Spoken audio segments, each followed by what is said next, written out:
Hi, I'm Dr. Amy Learn. I'm the Chief of Staff of Clinical Behavioral Medicine at the Animal Behavior Wellness Center in Richmond, Virginia.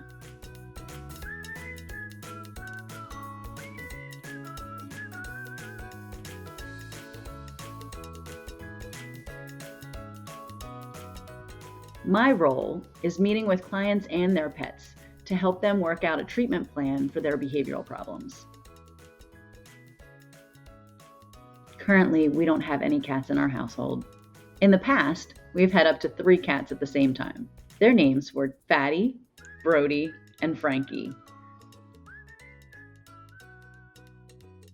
My favorite cat movie would be Aristocats.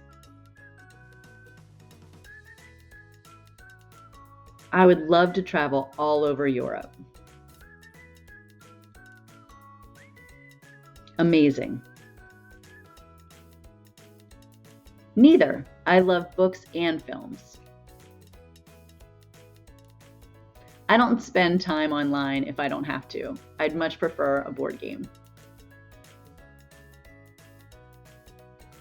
I like walking in the mountains, especially when we're apple picking, and swimming in the sea. Both dogs and cats are sociable.